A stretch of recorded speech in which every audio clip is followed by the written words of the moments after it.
Cuando vi el nombre de mi esposo en el registro del hotel junto al de una mujer de 25 años, sentí que el piso se abría bajo mis pies. Pero lo que realmente me destrozó fue descubrir quién los había ayudado a planear todo esto.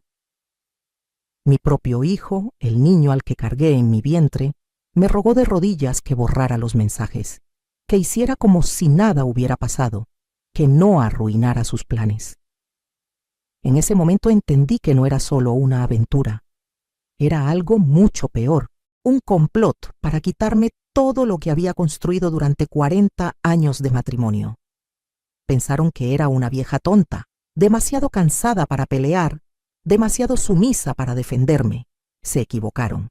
Y lo que hice después los dejó en la calle sin nada, absolutamente nada. Sigue mi historia hasta el final y comenta la ciudad desde donde me estás viendo para saber qué tan lejos ha llegado mi relato. Déjame explicarte desde dónde comenzó todo. Tengo que remontarme años atrás para que entiendas la magnitud de lo que me hicieron. Tengo que contarte quién soy y qué sacrifiqué, para que comprendas por qué su traición fue tan devastadora. Solo así vas a poder entender cómo llegué al punto de hacer lo que hice. Mi nombre es Beatriz Elena Cordero. Tengo 67 años y durante las últimas 4 décadas me dediqué en cuerpo y alma a mi familia. Antes de casarme, trabajaba como asistente legal en la Procuraduría. No era un trabajo cualquiera. Tenía un futuro prometedor. Mi jefe me había dicho que en 2 años podía presentarme para el examen de procuradora titular. Pero entonces conocí a Roberto en una posada navideña que organizaba mi hermana cada diciembre. Era contador, trabajaba para una empresa de construcción y tenía esa forma de hablar que te hacía sentir protegida, segura. En 6 meses ya estábamos casando en la parroquia de San Miguel, con toda mi familia llorando de emoción y su madre organizando cada detalle de la recepción. Al principio todo fue hermoso. Roberto era atento, cariñoso. Me traía flores cada viernes cuando cobraba su quincena. Pero cuando quedé embarazada de Mauricio, nuestro primer hijo, las cosas empezaron a cambiar. Roberto insistió en que dejara mi trabajo. Decía que ningún hijo suyo iba a crecer con una madre ausente, que él ganaba suficiente para mantenernos, que mi lugar estaba en casa cuidando de nuestra familia. Yo quería creerle. Quería ser esa esposa perfecta que mi madre había sido, así que renuncié a mi carrera, a mis sueños de ser procuradora, a mi independencia. Lo dejé todo por él. Mauricio nació un martes lluvioso de octubre. Pesó casi 4 kilos y el parto duró 18 horas. Roberto llegó al hospital cuando ya todo había terminado porque, según él, tenía una reunión importante que no podía cancelar. Debí ver la señal ahí mismo, pero estaba tan enamorada, tan convencida de que estábamos construyendo algo sólido, que ignoré ese primer desplante. 2 años después llegó Carolina, mi hija, y con ella vinieron tiempos más difíciles. Roberto perdió su trabajo en la constructora y tardó casi 1 año en conseguir otro. Durante ese tiempo, sobrevivimos con los ahorros que yo había guardado de mi antiguo empleo y con lo que ganaba haciendo costuras para las vecinas del barrio. Fueron años duros, pero yo nunca me quejé. Desayunaba café con pan, mientras mis hijos comían huevos con frijoles. Me ponía el mismo vestido todos los domingos a misa, mientras ellos estrenaban ropa nueva cada festividad. Cuando Mauricio quiso estudiar ingeniería en la universidad privada, vendí las joyas que mi abuela me había heredado para pagar su primer semestre. Cuando Carolina se casó, hipotequé la casa que mis padres me habían dejado para darle la boda que soñaba, con 300 invitados y mariachi hasta el amanecer. Siempre antepuse a mi familia, siempre. Era mi razón de vivir, mi propósito, lo único que le daba sentido a mis días. Roberto eventualmente consiguió un puesto en una empresa de importaciones. No ganaba tanto como antes, pero era suficiente para vivir con dignidad. Yo seguía haciéndome cargo de todo en la casa. Cocinaba sus comidas favoritas, le planchaba las camisas dejándolas perfectas para sus reuniones, atendía a su madre cuando se enfermaba, organizaba las posadas familiares cada año. Me convertí en la esposa invisible, esa que hace que todo funcione sin que nadie note el esfuerzo que implica. Los años pasaron y yo envejecí cuidando de todos menos de mí misma. Mis manos se llenaron de arrugas de tanto lavar ropa a mano cuando la lavadora se descomponía y no había dinero para repararla. Mi espalda empezó a dolerme de cargar las bolsas del mercado, caminando 6 cuadras porque Roberto siempre necesitaba el coche para el trabajo. Mis sueños quedaron enterrados bajo montañas de obligaciones y responsabilidades que nadie más quería asumir. Pero yo lo acepté todo con una sonrisa porque así me habían enseñado. Una buena esposa se sacrifica, una buena madre lo da todo. Eso me repetía cada noche antes de dormir. Mauricio creció y se convirtió en un hombre exitoso gracias a esa educación que yo pagué sacrificando mi patrimonio. Consiguió un puesto gerencial en una empresa transnacional. Se casó con Valeria, una mujer que nunca me cayó bien, pero que acepté porque era la elección de mi hijo. Tuvieron 2 niños preciosos, Sebastián y Emiliano, mis adorados nietos. Yo los cuidaba 3 veces por semana mientras Valeria iba al gimnasio y a sus clases de yoga. Los llevaba al parque, les preparaba sus comidas favoritas, les ayudaba con las tareas. Era la abuela perfecta igual que había sido la madre y esposa perfecta. Roberto para entonces ya tenía 69 años. Su carácter se había vuelto más difícil con el tiempo. Se quejaba de todo, que si la comida estaba muy salada, que si la casa estaba desordenada, que si yo ya no me arreglaba como antes. Le costaba reconocer que él tampoco era el mismo hombre apuesto que me enamoró en aquella posada navideña. Había engordado, se le había caído casi todo el cabello y pasaba las tardes frente al televisor tomando cerveza y criticando todo lo que yo hacía. Pero yo seguía ahí, soportando, porque 40 años de matrimonio no se tiran a la basura por unos cuantos desplantes. Nunca sospeché nada. Jamás imaginé que Roberto fuera capaz de traicionarme. Sí, era gruñón y desagradecido, pero infiel nunca pensé que lo fuera. Hasta ese martes maldito de marzo, cuando recibí la llamada que cambió mi vida para siempre. Eran las 3 de la tarde.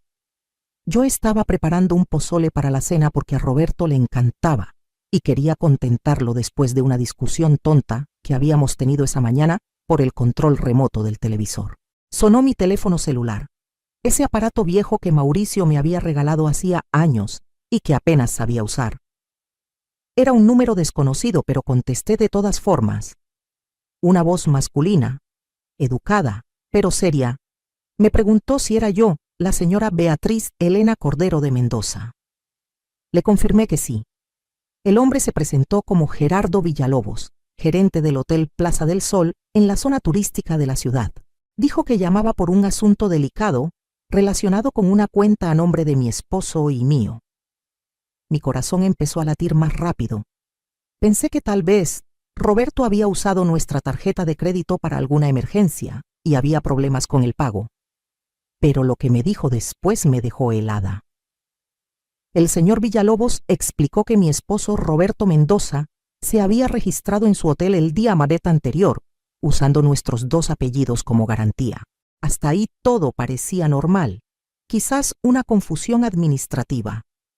Pero entonces añadió el detalle que me destrozó. Roberto no estaba solo. Se había registrado con una mujer joven, una tal Brisa Maldonado de 26 años, y habían reservado la suite nupcial por una semana completa, cargando todos los gastos a una tarjeta de crédito que aparentemente estaba a mi nombre. No podía respirar. Las palabras del gerente sonaban lejanas como si vinieran desde el fondo de un túnel. Le dije que tenía que haber un error, que mi esposo estaba en un viaje de negocios a Monterrey, que era imposible lo que me estaba diciendo. El señor Villalobos se disculpó por ser portador de malas noticias, pero insistió en que no había error alguno. Tenía frente a él el registro con la firma de Roberto, copias de su identificación y los cargos a la tarjeta que sumaban ya casi 30,000 pesos en champaña, comidas al cuarto y servicios de spa. Colgué el teléfono con las manos temblando. El pozole se estaba quemando en la estufa, pero no me importó. Me senté en el piso de la cocina y lloré como no lloraba desde el día que enterramos a mi madre. 40 años. 40 años de fidelidad absoluta, de sacrificios constantes, de entregarle mi vida entera a ese hombre. Y así me pagaba. Con una jovencita que podría ser su nieta, derrochando dinero que no teníamos en un hotel de lujo, mientras yo estaba en casa cocinándole su platillo favorito. Intenté llamar a Roberto, pero su teléfono estaba apagado. Le marqué 10, 20, 30 veces y nada. Le escribí mensajes de texto, aunque apenas sabía usar esa función del celular. Ninguna respuesta. Era como si se hubiera evaporado del planeta, o peor aún, como si yo hubiera dejado de existir para él. Pasé toda esa noche en vela, sentada en la sala oscura, esperando a que llegara para pedirle explicaciones. Pero Roberto no apareció. Al día siguiente tampoco. Llamé a Mauricio desesperada. Necesitaba hablar con alguien. Necesitaba que mi hijo me dijera que todo tenía una explicación lógica. Cuando le conté lo que el gerente del hotel me había dicho, hubo un silencio largo del otro lado de la línea. Demasiado largo. Esperaba que explotara de rabia, que me dijera que iríamos juntos a ese hotel a sacar a Roberto de ahí y meterle una vergüenza que no olvidaría jamás. Pero su reacción fue completamente diferente. Mauricio suspiró profundo y con una voz extrañamente tranquila me dijo que no hiciera nada precipitado, que seguramente había una explicación, que quizás era una confusión, que lo mejor era esperar a que papá regresara y hablara conmigo.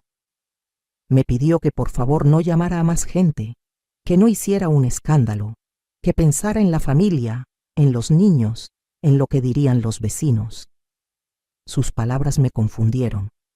Era como si estuviera más preocupado por las apariencias que por mi dolor. Entonces le dije que tenía las facturas del hotel, que el gerente me las había enviado por correo electrónico, con ayuda de la vecina que sabe de computadoras.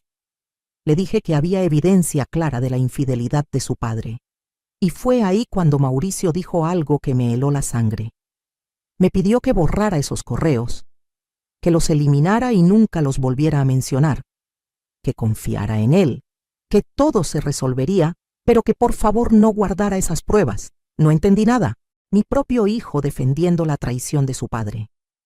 Mi propio hijo pidiéndome que destruyera la evidencia como si el culpable fuera yo y no Roberto. Le pregunté directamente si sabía algo que yo no supiera. Hubo otro silencio largo. Luego Mauricio tartamudeó algo sobre que tenía una reunión importante y que hablaríamos después. Colgó antes de que pudiera decir nada más. Algo andaba muy mal. Podía sentirlo en mis huesos. Esto no era solo una aventura de un viejo tonto tratando de sentirse joven otra vez. Había algo más oscuro detrás de todo esto, y mi hijo estaba involucrado. Los siguientes días fueron una pesadilla. Roberto finalmente llegó a casa el viernes por la noche, oliendo a perfume caro, y con la cara de alguien que había dormido bien y comido mejor. Ni siquiera intentó inventar una excusa convincente. Dijo que había estado en un retiro de meditación que un amigo le había recomendado para el estrés. Un retiro de meditación en un hotel de lujo con champán y suite nupcial. Me tomaba por completa idiota. Le mostré los correos que el gerente me había enviado. Las facturas con su nombre, las fechas, los cargos detallados. Roberto primero se puso pálido, luego rojo de rabia. Pero no rabia de culpabilidad, sino rabia porque lo había descubierto. Me gritó que era una metiche, que no tenía derecho a investigarlo, que él era un hombre libre de hacer lo que quisiera. Libre. Después de 40 años de matrimonio se creía libre de humillarme así. Le exigí que me dijera quién era esa tal Brisa. Quería saber cuánto tiempo llevaba engañándome, si había más mujeres, si nuestro matrimonio completo había sido una mentira. Roberto se rió en mi cara. Dijo que Brisa era lo mejor que le había pasado en años, que era joven, hermosa, llena de vida, todo lo que yo ya no era, que estaba cansado de vivir con una vieja amargada que solo sabía quejarse y recordarle sus obligaciones. Sus palabras fueron como puñaladas. cada una más dolorosa que la anterior. Yo que nunca me quejé, que me tragué 1000 desplantes, que sacrifiqué todo por él, ahora resultaba ser la amargada. Intenté mantener la compostura, pero las lágrimas rodaron por mis mejillas sin permiso. Le pregunté si pensaba dejarme por ella. Roberto no contestó directamente, solo dijo que ya hablaríamos de eso con calma, que estaba cansado de pelear, y se encerró en lo que antes era nuestro cuarto, pero que esa noche se convirtió solo en su cuarto porque yo dormí en el sofá de la sala. Al día siguiente, llegó Mauricio a la casa sin avisar. Venía con Valeria y los niños. Dijo que necesitábamos tener una reunión familiar. Yo todavía tenía los ojos hinchados de tanto llorar, pero me arreglé lo mejor que pude, porque no quería que mis nietos me vieran destruida. Valeria se llevó a los niños al parque mientras Mauricio, Roberto y yo nos sentábamos en el comedor. Mauricio tomó la palabra como si fuera un juez dictando sentencia. Dijo que había hablado largo con su padre y que entendía la situación, que los matrimonios pasan por crisis y que lo importante era superarlas con madurez. Me pidió que considerara perdonar a Roberto, que pensara en la familia, en los años que llevábamos juntos, en lo que significaría un divorcio a nuestra edad. Hablaba como si el problema fuera mi falta de comprensión y no la traición de Roberto. Le dije que cómo esperaba que perdonara una infidelidad así, una humillación pública, un despilfarro de dinero que no teníamos. Mauricio entonces puso sobre la mesa unos papeles. Eran documentos legales, contratos, escrituras. No entendía bien qué era todo aquello hasta que Mauricio empezó a explicar.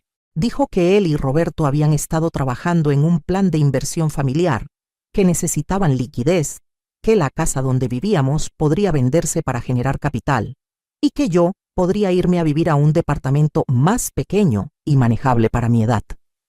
No podía creer lo que estaba escuchando. La casa era mía. La había heredado de mis padres. Estaba a mi nombre desde antes de casarme con Roberto.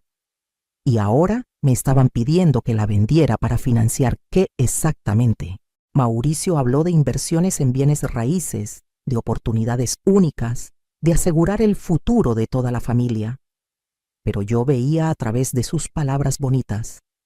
Querían mi casa, querían mi patrimonio y probablemente querían sacarme del camino para que Roberto pudiera vivir su romance sin que yo fuera un estorbo. Les dije que no, que esa casa era lo único que me quedaba de mis padres, que antes muerta que venderla. Roberto golpeó la mesa y gritó que era una egoísta, que solo pensaba en mí misma, que la familia necesitaba ese dinero. Mauricio intentó ser más diplomático, pero el mensaje era el mismo. Querían que firmara los papeles de venta. Esa misma tarde si era posible. Entonces entendí todo. La aventura de Roberto no era solo producto de una crisis de la edad. Era parte de un plan. Un plan para sacarme todo lo que tenía, para dejarme sin nada mientras ellos disfrutaban de mi patrimonio. Roberto con su jovencita y Mauricio con su parte de la herencia que pensaba merecerse por ser mi hijo. Me habían subestimado completamente. Pensaban que era una vieja tonta y sumisa, que firmaría donde le dijeran sin hacer preguntas. Me levanté de la mesa y les dije que necesitaba tiempo para pensarlo. Mauricio insistió en que el trato tenía fecha límite, que los compradores interesados necesitaban una respuesta rápida.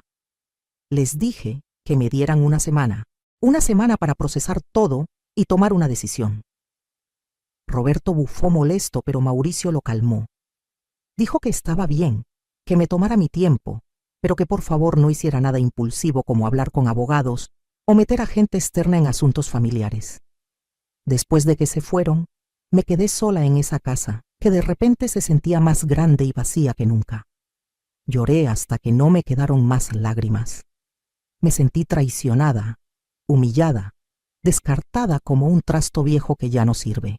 40 años de matrimonio reducidos a nada. El hijo que crié con tanto amor uniéndose a su padre para robarme lo poco que me quedaba.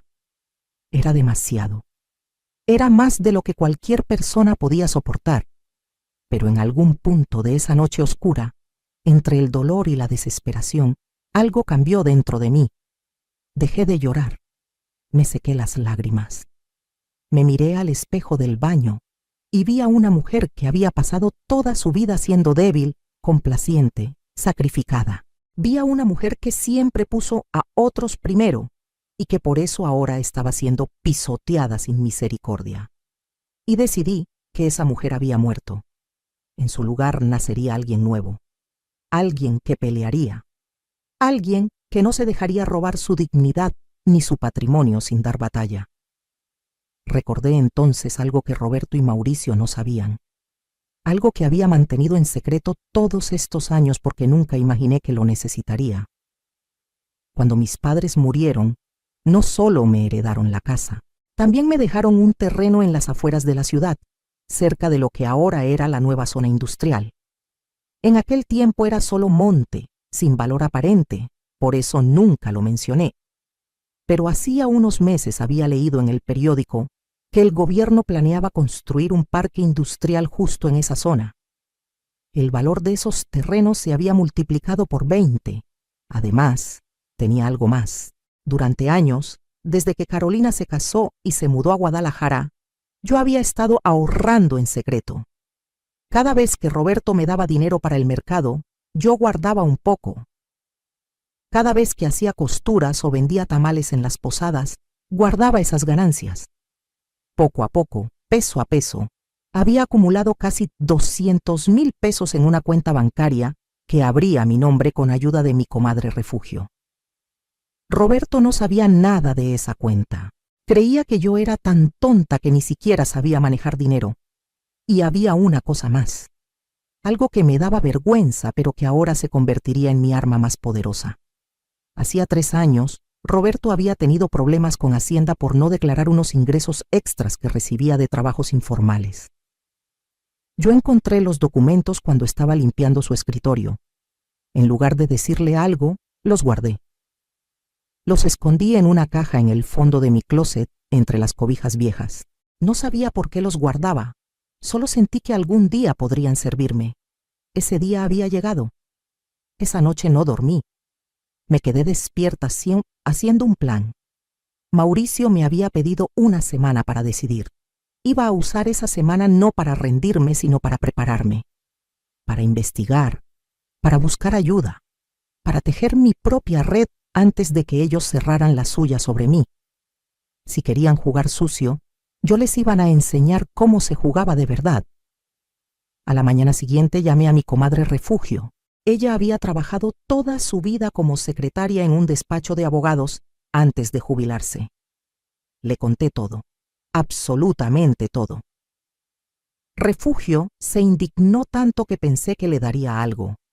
Me dijo que conocía al abogado perfecto para mi caso, un hijo de una prima suya, que se especializaba en divorcios conflictivos y defensa de patrimonio. Me dio su número y me hizo prometerle que lo llamaría ese mismo día. El licenciado Armando Betancourt me recibió en su oficina esa misma tarde. Era un hombre de unos 50 años, serio pero amable. Le mostré todos los documentos que tenía: las facturas del hotel, los papeles de la casa, las escrituras del terreno que Roberto desconocía, los estados de cuenta de mi cuenta secreta y los documentos comprometedores sobre la evasión fiscal de Roberto. El licenciado revisó todo con cuidado. Cuando terminó, me miró con una mezcla de lástima y respeto. Me dijo que tenía un caso muy sólido, que no solo podía defenderme del intento de despojo, sino que podía contraatacar. Me explicó que el terreno que yo poseía valía ahora cerca de 3 millones de pesos, según las tasaciones recientes de la zona. Que mi cuenta de ahorros, aunque modesta, demostraba que yo tenía capacidad económica independiente y que los documentos sobre la evasión fiscal de Roberto podían usarse como palanca de negociación en caso de que él quisiera ponerse difícil en el divorcio. Divorcio. La palabra sonaba extraña en mi boca. 40 años de matrimonio terminando así. Pero el licenciado Betancourt me hizo ver la realidad. Roberto ya me había traicionado. Mi hijo se había puesto de su lado. Ellos habían iniciado esta guerra cuando planearon quitarme mi casa. Yo solo me estaba defendiendo. Me estaba eligiendo a mí misma por primera vez en décadas. Firmé un contrato con el licenciado. Le di un anticipo de 50,000 pesos de mi cuenta secreta. Me prometió que en una semana tendríamos toda la estrategia legal lista. Mientras tanto, me instruyó sobre qué hacer y qué no hacer. Lo más importante era mantener la calma, no revelar mis cartas, actuar como si estuviera considerando seriamente la propuesta de vender la casa. Necesitaba que Roberto y Mauricio bajaran la guardia, que se confiaran, que creyeran que habían ganado. Solo así podría golpearlos cuando menos lo esperaran. Los siguientes días fueron los más difíciles de mi vida. Tenía que fingir ante Roberto que estaba considerando su propuesta. Tenía que cocinarle, lavarle la ropa, sonreír cuando llegaba tarde, oliendo a ese perfume barato de la jovencita. Cada fibra de mi ser quería gritarle, golpearlo, sacarlo de mi casa a empujones. Pero me mordía la lengua y actuaba. Actuaba como la esposa sumisa que siempre fui. Porque ahora esa sumisión era mi disfraz, mi estrategia, mi ventaja. Mauricio llamaba todos los días preguntando si ya había tomado una decisión. Le decía que todavía estaba pensando, que era una decisión muy grande, que necesitaba estar segura. Él insistía, pero sin presionar demasiado. Podía escuchar en su voz que estaba confiado, que creía que al final yo cedería como siempre cedía. Pobre iluso. No sabía con quién estaba tratando ahora. Mientras tanto, el licenciado Betancourt trabajaba en silencio. Consiguió una tasación oficial del terreno que confirmaba su valor millonario. Preparó los documentos de divorcio con una demanda de compensación económica por todos los años que dediqué al hogar sin recibir salario. Contactó con un contador que revisó los documentos de evasión fiscal de Roberto y confirmó que eran evidencia suficiente para meterlo en serios problemas con las autoridades. Todo estaba cayendo en su lugar. También hice otras cosas por mi cuenta. Fui al banco y aseguré mi cuenta, poniéndole una contraseña especial para que nadie más que yo pudiera acceder. Cambié las cerraduras de la casa con ayuda del cerrajero del barrio, don Jacinto, que me hizo precio especial cuando le conté vagamente que tenía problemas matrimoniales. Saqué copias de todos los documentos importantes y los guardé en casa de refugio, por si Roberto intentaba robarlos o destruirlos, y llamé a Carolina. Mi hija vivía en Guadalajara con su esposo y sus 3 niños. No habíamos hablado mucho en los últimos meses porque ella estaba ocupada con su negocio de repostería. Le conté todo. A diferencia de Mauricio, Carolina explotó de rabia. Me dijo que no podía creer que papá fuera capaz de algo así, y menos que su hermano lo estuviera apoyando. Me ofreció venirse a Monterrey para estar conmigo, pero le pedí que esperara. Que cuando llegara el momento la necesitaría ahí, pero por ahora era mejor que ellos no supieran que ella estaba enterada. Carolina me hizo prometerle que no me dejaría pisotear, que peleara con todo, que recordara que era hija de doña Socorro Cordero, una mujer que levantó un negocio de tortillas desde cero y que nunca se dejó de nadie. Tenía razón. Yo era hija de una mujer fuerte. Había olvidado eso. Había dejado que 40 años de matrimonio borraran esa fortaleza, pero ahora estaba de regreso. El jueves de esa semana, Mauricio llegó a la casa con Roberto y otro hombre que no conocía. Se presentó como el licenciado Montes, notario público. Traían los papeles de venta de la casa listos para firmar. Mauricio tenía una sonrisa amplia. Roberto parecía ansioso. El notario era neutral, profesional. Me senté en el comedor mientras ellos ponían frente a mí un montón de documentos. Mauricio explicó que ya tenían comprador para la casa, una empresa inmobiliaria que desarrollaría el terreno. Me ofrecían 1,800,000 pesos, que según Mauricio era un precio excelente considerando el estado de la propiedad. De ese dinero, él y Roberto ya habían planeado todo. 500,000 para la inversión en bienes raíces de Mauricio, 500,000 para que Roberto liquidara unas deudas que según él tenía. y 800.000 se depositarían en una cuenta para mi manutención. 800.000 pesos de una casa que valía más del doble para mantenerme el resto de mis días mientras ellos disfrutaban de mi patrimonio. El notario me explicó que solo necesitaba firmar en 3 lugares y él se encargaría del resto, que era un trámite simple, que en 2 semanas tendría el dinero en mi cuenta. Roberto me presionaba diciendo que era lo mejor para todos, que así yo no tendría que preocuparme por mantener una casa tan grande, que podría irme a un lugar más cómodo para mi edad. Mauricio añadía que pensara en mis nietos, en su futuro, en cómo esta inversión los beneficiaría a todos. Tomé el bolígrafo. Mis manos temblaban, pero no de miedo, sino de rabia contenida. Los miré a los 3, mi esposo infiel, mi hijo traidor y el notario que probablemente se estaba llevando una buena comisión de este fraude disfrazado de negocio familiar. Pensé en todas las veces que sacrifiqué mis sueños por ellos, en todos los años que me dejé pisotear, en todas las humillaciones que tragué en silencio. Y entonces sonreí, una sonrisa tranquila, casi dulce. Les dije que tenían razón, que era una excelente idea vender la casa, que me habían convencido. Roberto soltó el aire que estaba conteniendo.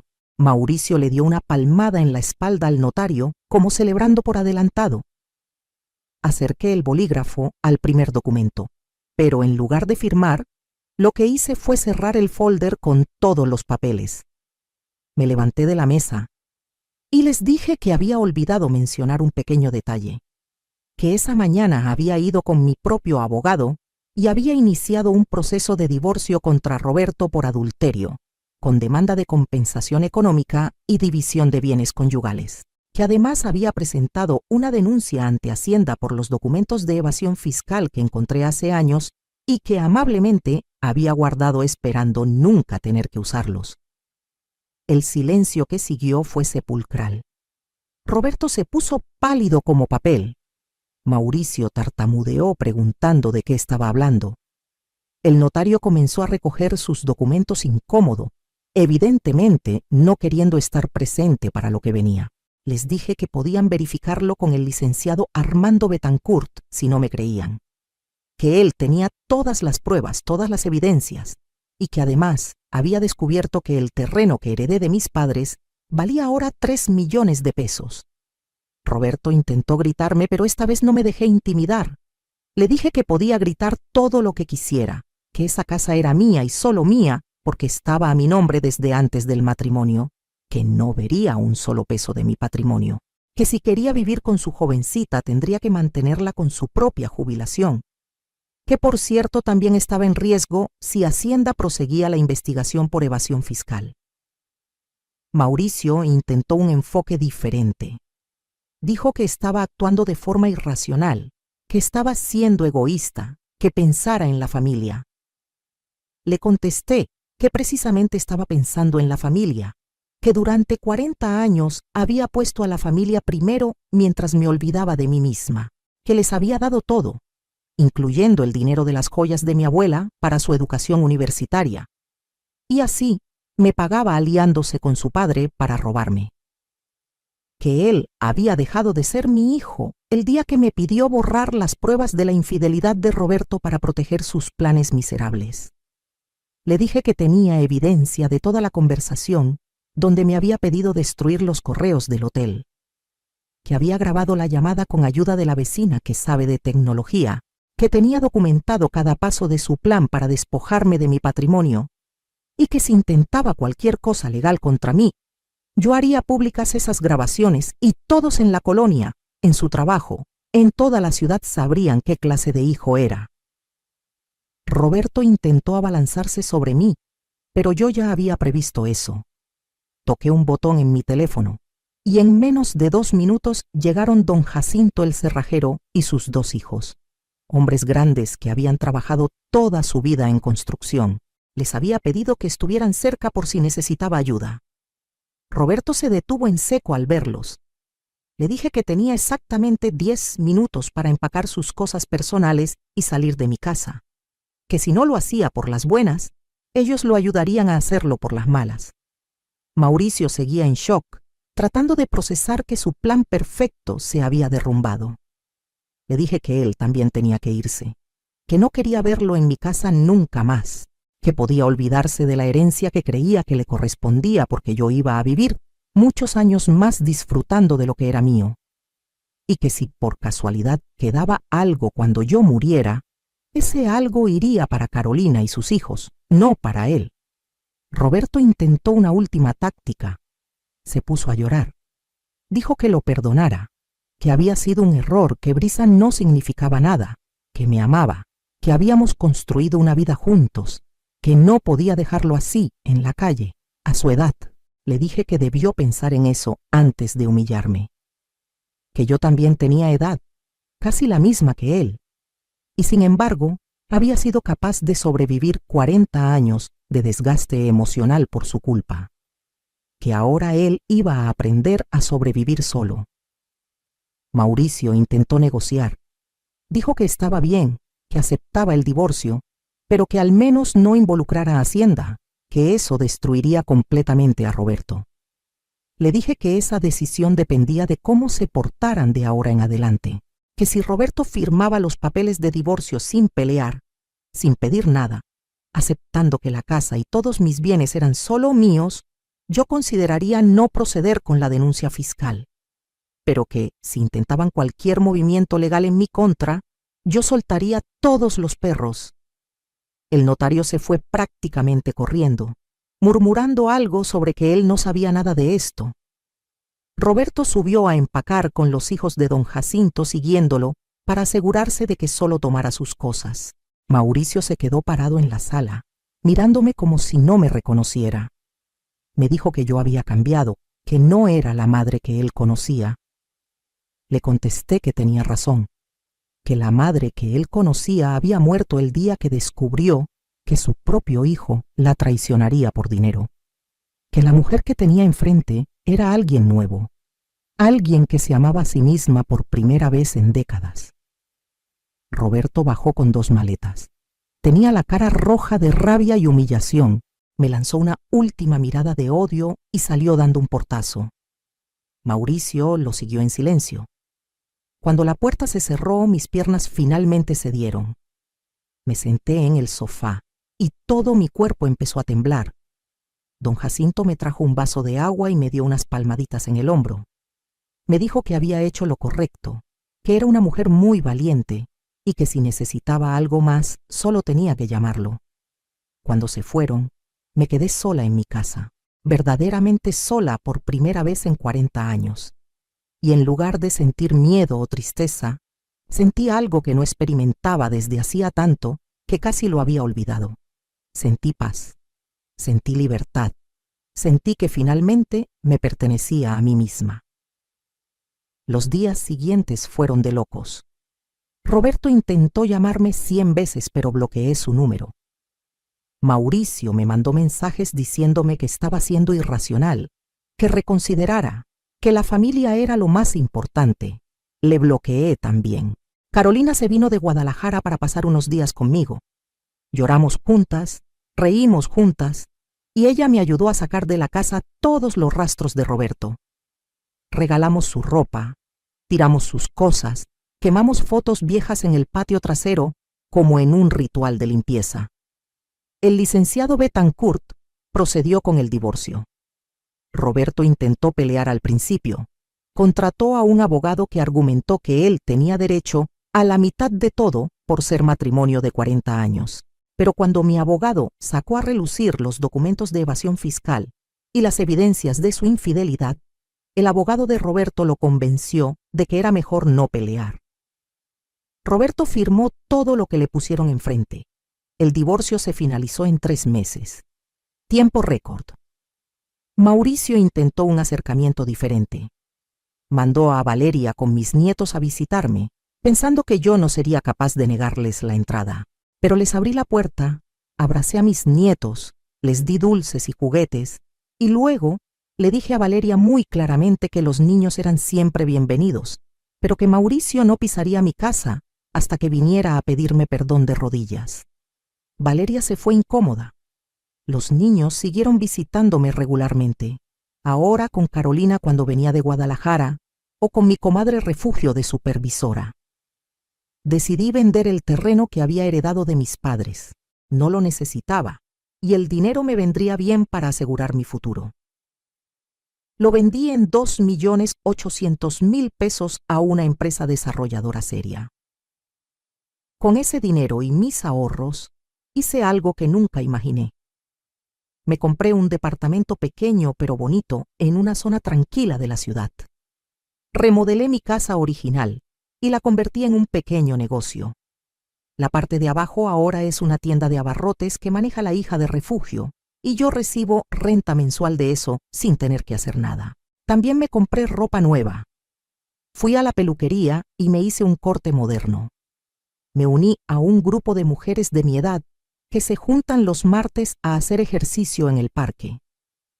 Empecé clases de baile en el centro comunitario. Por primera vez en décadas, invertí en mí misma, en mi salud, en mi felicidad, en mi bienestar. Un día, como 6 meses después del divorcio, me encontré a Roberto en el súper. Estaba solo, comprando cervezas y comida congelada. Se veía acabado. Había envejecido 10 años en 6 meses. Me vio y agachó la mirada avergonzado. Yo seguí mi camino sin decirle nada. No sentí rabia, no sentí tristeza, no sentí nada. Era como ver a un extraño. Por ahí me enteré que Brisa, la jovencita, lo había dejado apenas se dio cuenta de que Roberto no tenía dinero, que estaba viviendo en un cuartito rentado cerca de la central de autobuses, que su pensión apenas le alcanzaba para sobrevivir. Parte de mí sintió lástima, no voy a mentir. 40 años de convivencia no se borran fácilmente. Pero luego recordé todas las veces que me humilló, que me menospreció, que me hizo sentir que no valía nada, y la lástima se evaporó. De Mauricio supe por Carolina que su inversión inmobiliaria nunca se concretó, que el dinero que pensaba usar de la venta de mi casa era crucial para entrar en el negocio, que perdió esa oportunidad y que ahora tenía problemas económicos porque había pedido prestado a un banco confiado en que iba a recibir su parte de mi patrimonio, que Valeria estaba furiosa con él por haberla metido en ese problema. No voy a decir que me alegré de sus problemas, pero tampoco voy a decir que me dolieron. Un año después del divorcio, Mauricio finalmente apareció en mi casa. Llegó solo, sin avisar, un domingo por la tarde. Yo estaba en el jardín regando mis plantas cuando tocó el timbre. Por un momento pensé en no abrirle, pero algo en su postura, en la forma en que tenía la cabeza agachada, me hizo abrir la puerta. Mauricio se veía demacrado. Había perdido peso, tenía ojeras. Me pidió hablar. Lo dejé pasar, pero no lo invité a sentarse. Se quedó parado en la sala, la misma sala donde meses atrás había intentado convencerme de vender mi casa. Me dijo que venía a pedirme perdón, que había estado mal, que se dejó convencer por Roberto de que era un buen plan para todos, pero que ahora entendía que lo único que hicieron fue traicionarme de la peor forma posible. Le pregunté si me estaba pidiendo perdón porque realmente se arrepentía o porque su plan no funcionó. Mauricio se quedó callado. Esa respuesta me lo dijo todo. Le dije que se fuera, que cuando estuviera listo para pedir perdón de verdad, sin esperar nada a cambio, volviera, pero que si venía buscando que lo ayudara con sus problemas económicos, que mejor ni perdiera su tiempo. Se fue con la cabeza todavía más agachada. No he vuelto a saber de él directamente. Carolina me cuenta que está tratando de recuperarse económicamente, que finalmente entendió la magnitud de lo que hizo. Quizás algún día pueda perdonarlo completamente, quizás no. Por ahora estoy enfocada en mí. Hace poco cumplí 68 años. Carolina organizó una fiesta sorpresa en mi casa con todas mis amigas del grupo de ejercicio, mis vecinos, mi comadre refugio y su familia. Fue hermoso. Soplé las velas de mi pastel y pedí un deseo, pero me di cuenta de que ya no necesitaba desear nada. Por primera vez en mi vida tenía todo lo que quería. salud, independencia económica, gente que me quería de verdad y sobre todo amor propio. A veces me preguntan si me arrepiento de cómo manejé las cosas, si hubiera sido mejor intentar salvar el matrimonio, perdonar a Roberto, darle otra oportunidad a Mauricio. Mi respuesta siempre es la misma. Me arrepiento de haber tardado tanto en valorarme, de haber esperado a cumplir 67 años para finalmente poner límites, de haber sacrificado 40 años de mi vida por gente que no lo apreciaba. Pero no me arrepiento de haberlos enfrentado, de haberme defendido, de haber recuperado lo que era mío, porque esa decisión no solo salvó mi patrimonio, salvó mi dignidad, salvó mi alma, me salvó a mí misma. Ahora vivo sola, pero no me siento sola. Tengo mis proyectos, mis amigas, mis nietos que me visitan regularmente, mi hija que viene cada mes desde Guadalajara. Tengo paz mental. Tengo noches tranquilas donde duermo sin angustia. Tengo mañanas donde me levanto sin tener que cocinar para alguien que no aprecia mi esfuerzo. Tengo una vida que finalmente es mía. El otro día estaba en el mercado comprando verduras cuando escuché a dos señoras hablando de sus maridos. Una le decía a la otra que aguantara, que todos los hombres son iguales, que es parte de ser esposa sacrificarse y aguantar. Me recordó tanto a la mujer que yo fui que no pude evitar acercarme. Les dije con mucho respeto que el sacrificio está bien cuando es mutuo, cuando es apreciado, cuando es parte de una relación equitativa, pero que aguantar traiciones, humillaciones y abusos no es sacrificio, es autodestrucción. No sé si mis palabras les sirvieron de algo, pero me fui de ese mercado con la cabeza en alto, sabiendo que yo al menos había aprendido esa lección, aunque me tomó 67 años aprenderla. A todas las mujeres que me escuchan, que están pasando por situaciones similares, que sienten que no tienen salida, que creen que es demasiado tarde para cambiar su vida, les digo esto. Nunca es demasiado tarde. Nunca están demasiado viejas. Nunca están demasiado cansadas para defenderse.